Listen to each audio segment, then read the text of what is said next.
Special real-world gacha boost the packs of Pokemon cards. Let's say you're hoping to get an ultra-rare card which is only available in 1 in 16 packs. Since each pack's contents are completely random, you might get an ultra-rare in your first pack, or you might have an unlucky streak and open hundreds of packs before you get an ultra-rare card. And trying to get one specific ultra-rare card is utterly futile. A pity system removes this open-ended unpredictability. It provides an absolute maximum cost for each item, and the gambling aspect becomes a question of whether you get it early or whether you have to wait for the guarantee. Of course, the maximum cost for any given item is ludicrously high when looked at in isolation. It's important to take that step back and evaluate your enjoyment of the game as a whole, and err on the side of not spending unless you feel that the game has given you great value for that money. A pity system is essential for us to be able to make any informed decisions at all.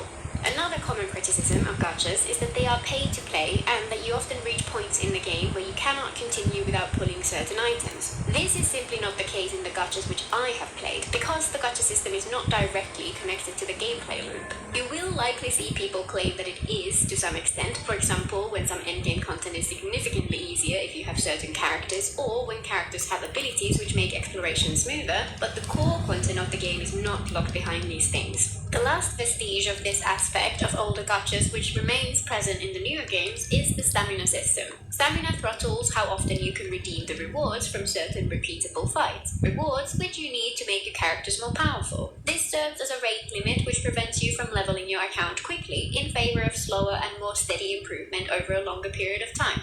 While you can pay some real-world money to buy some extra stamina, the games have a hard limit on how many times you can do this per day, so even for those who do buy them, the difference it makes to account progression is small. They also set the price stupidly high to the point that pretty much nobody uses this option. I know many people who play these games from start to finish without spending a thing. They still have a great time. This is part of why gachas have a reputation for being exceptionally grindy. In the past, this was how they encouraged people to spend, after all. Thankfully, while modern gachas do have some level of grindiness when it comes to building characters, it's separate from the actual gameplay loop, and you don't have to engage with it if you don't want to.